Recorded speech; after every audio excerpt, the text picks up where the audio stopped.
Hello, welcome back to my channel. My name is Jillian and this is Simply Budgets. Here on my channel, my husband and I are on a journey to become debt-free. We use a zero-based budget and cash saving method to keep us on track. Our biggest goal is to pay off our debt and simplify our life and our budget. If this is something that interests you, stick around.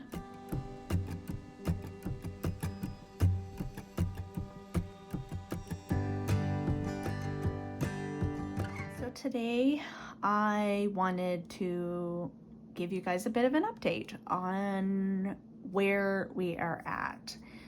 I know I missed giving a quarterly update in May, and I really apologize for that. And then by the time I got around to it, it was kind of like, what's the point?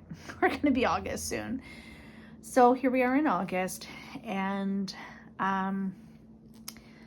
unfortunately, our second vehicle that we had no car payments. We finished paying off my car in I believe it was March. Well, let me look. I've got my budget here. Let's take a look. So we paid off my car in March. And we were so happy about that because that was no more car payments. We were making great progress. That was money that was freed up. We were going to be able to focus on other things. And then as the months have gone on, a couple things have come up that we needed to prioritize, and that unfortunately we didn't have the money saved up for already. So we ended up installing heat pumps in the house, and I know that some people might say that those are not a necessity, but we live in a 180-year-old home.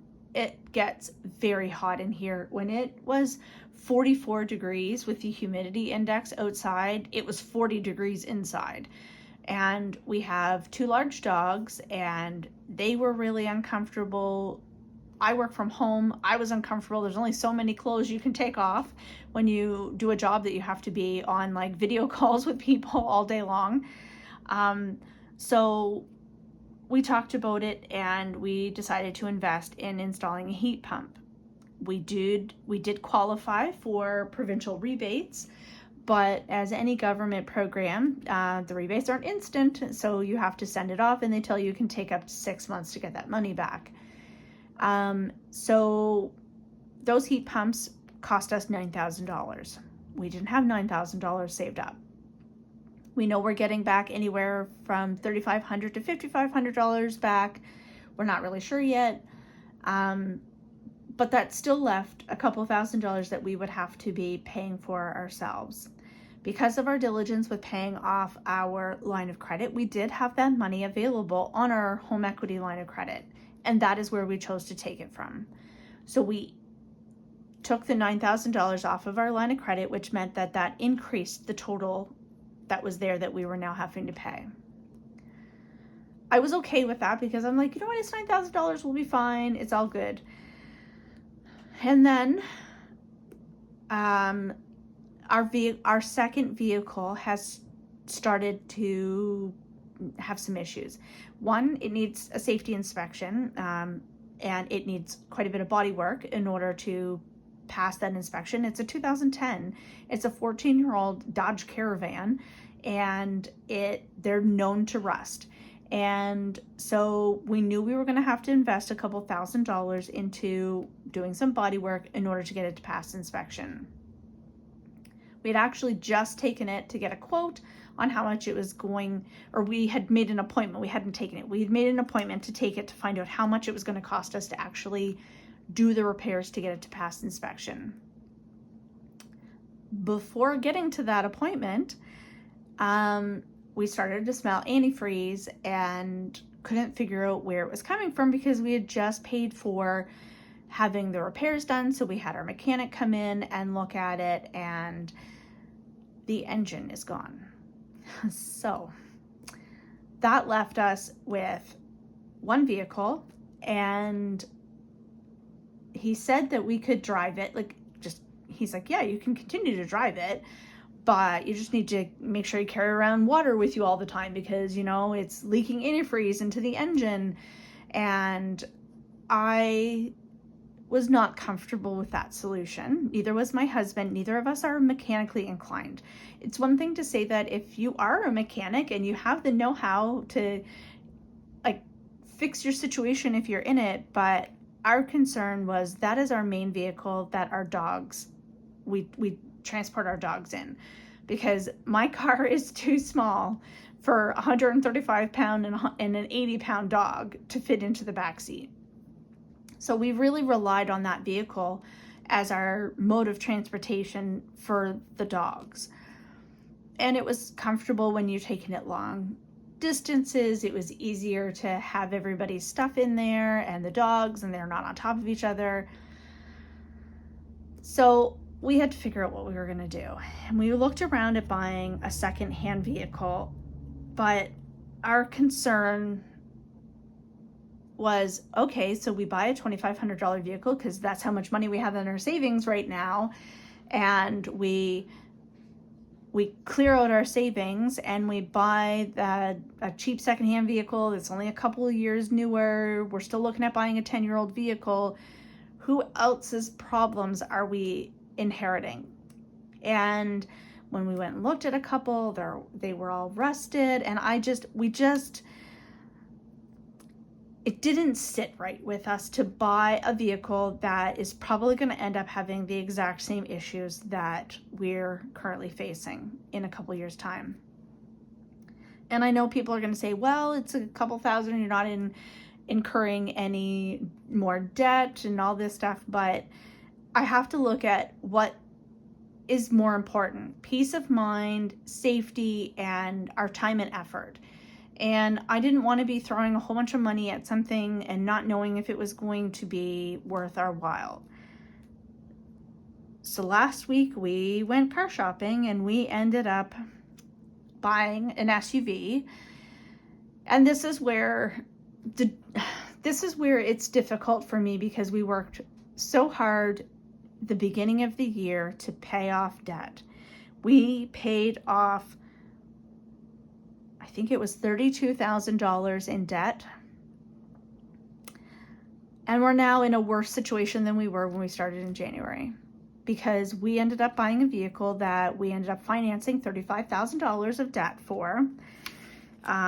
So I've got a new entry into my debt tracker, and we now have a monthly car payment of $652.08 at a 6.9% interest rate. No, it's not ideal, but the vehicle was a very good deal. We bought a 2022 Volkswagen Tiguan. Our dogs will fit in the back.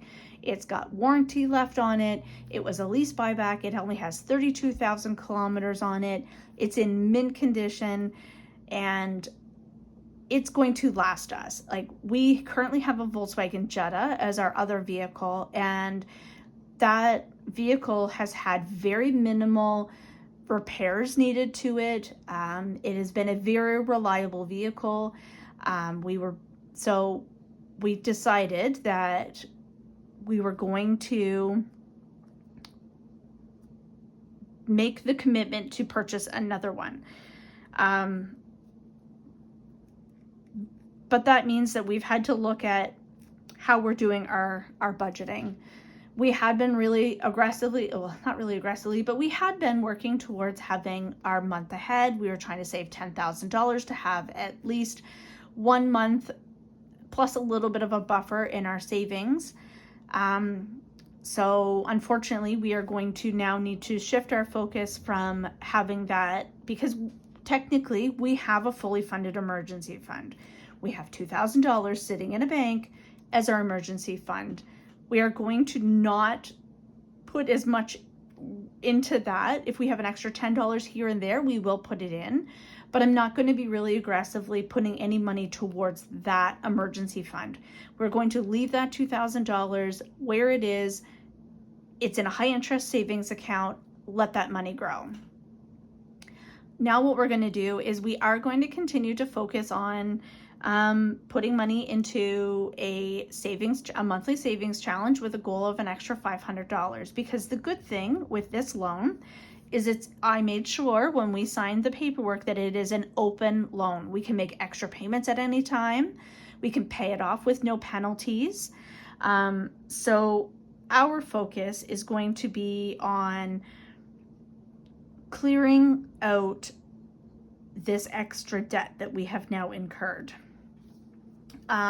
So whether we pay this off or we pay like it's called our consolidation loan, but it's at a 5.45% interest rate. So to me, this is the one that we need to be paying off before this.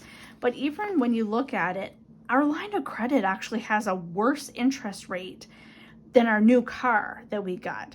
And even worse than that is the Iberostar. And I have figured out how to make extra payments on the Iberostar. So what we are going to be doing is shifting our focus, and every extra dollar we have, we're putting towards paying off the Iberostar. Because at 9% interest, out of all of our debts that we have, it is incurring the most interest. And because it's an American loan, we're having to pay exchange on that every month, and that fluctuates. So I want to get rid of this. I don't want this loan on here any longer. So we are going to try, our goal is to put an extra $500 a month on this, plus whatever extra we're able to scrounge around for. I have actively been working at promoting myself for like on Rover as like a dog sitter. I've been walking dogs, and you know, every little bit helps, and every extra dollar that we have come in, we're putting on debt. We are recommitted to paying off this debt. And as disappointing as it is that we're now sitting at our total for our consumer for our debt is $110,000. When we started this journey in January, we were at $98,509. So I am disappointed, but it's the reality of being, I guess, an adult and needing to have a reliable mode of transportation. We thought about going down to one vehicle, but unfortunately with my husband's shift work, and him actually moving into a new position, he works from 5 a.m. in the morning until 5 p.m. at night. And then at night, it's 5 at night until 5 in the morning. And it's like if he was still working 7 to 7, we could make it work with one vehicle. It would be difficult, but we could make it work. I could drive him to work and whatnot. But on the days where I have to travel for my job, and if he's working a day shift, I wouldn't be back in time from working in Halifax, which is an hour and a half away from us, for him to be picked up at the end of the day. And I've been informed recently that I am going to have to travel more frequently for my job. So, we need a second vehicle, and it needs to be big enough to be able to put our dogs in it. It needs to be able to accommodate our family. No, we don't have children, but we have 2 large dogs that go with us when we go on vacation. We need to be able to take our luggage. We tried taking the car this last week because the minivan, of course, is not working. And it was miserable. We were all miserable. The dogs were on top of each other. They were getting tangled up in the back seat because they're buckled in for safety, and there's hair going everywhere. So like it just, we had a hard time fitting everything in because we have dog beds we have to take. We have bags of dog food because they eat a lot for a week. Then we had our food and our luggage, and it just was, I ended up sitting in the front seat of the vehicle with my floor space taken up with other things. So having a car, 2 large dogs plus 2 humans is just, a car is just not feasible. We needed to have something bigger. So this is where we're at. I've come to terms with it. It just means that we need to refocus our efforts to get things paid off. I need to look at what other type of job that I can get in, or some sort of side hustle that I can figure out. I haven't I'm not sure where we're going with that yet, but the responsibility can't all be on my husband to work a lot of overtime, because he's going to get burnt out, and his job is stressful enough as it is without him trying to pull in extra shifts. Then then this leads us to, what are we going to be doing in the future? Because we also were trying to balance paying off our debt with living our lives. And we had looked at going to the Netherlands in the spring. And I, at this point, am not sure we're going to be able to accomplish that dream. I'm very disappointed in that. It's going to be the 85th celebration of the liberation of Holland. My grandfather was a war vet, and he was there during the liberation, and it meant a lot to me to be able to go to this. But we have to face reality. We might not be able to financially be able to save up enough money to be able to afford to go. Flights are extremely expensive, because we're going to Mexico in September, which I will say we have paid off. We've put it on, like, there's money there, but I have to put it on the credit card. But by the time we come back from Mexico, that trip will have been paid for. So there's not a whole lot of, we're not incurring more debt to go on this trip. We've made sure of that. But between now, like when we get back at the end of September, and when we would need to be going in April, I'm not sure we're going to be able to save up enough money. And I really want to be able to pay off some more of this debt. So it's tough when you're trying to, live debt free, but also live a life that is meaningful and brings you joy. It's such a balance. And I just have had to remind myself that a debt payoff journey is not linear. Everybody has setbacks. It's how you handle them and move on. We're not going to get off track with this. We're going to continue to do our weekly budget. We're going to continue to cash stuff. We just need to pivot how things look in the future. So that's our update. I did not go through and write down a whole lot of numbers, but the reality is, I can tell you our new debt total as of August is $110,000. It's scary, but it's doable. I know we can do it. We just have to adjust our timelines. It is what it is. We're very lucky that our mortgage is what it is, and we're able to accommodate that with our incomes. We make very good money. It's a matter of just telling our money where it is going to be best suited to go. So, sorry, this was a little rambly, I know. It's not really, I was really hoping to be able to say at the end of this year that, we've paid off $50,000 in debt, and here we are. It's really exciting. But reality came crashing down this past week, and here we are. And we're just going to make the best of it. We're going to do what we can. And we literally went around the house the other day. It's like, what can we sell? Well, we have an extra couch and chair. We're going to sell that, and we're going to put it on our debt. We're going to do what we can, and we're going to pare things down. We've already slimmed down everything else in our budget, like our TV subscriptions. My gosh, I think I canceled 6 of them when we started this journey. We've already pared down a lot of that in our budget. Maybe we need to look at, okay, we eat out a little less, things like that. So those are things that we need to sit down and look at, but we'll get there. It's just one day at a time. So thank you so much for being here. I hope you've enjoyed this content. If you have, don't forget to give a thumbs up, like, subscribe, and as always, we'll see you in the next one. Bye.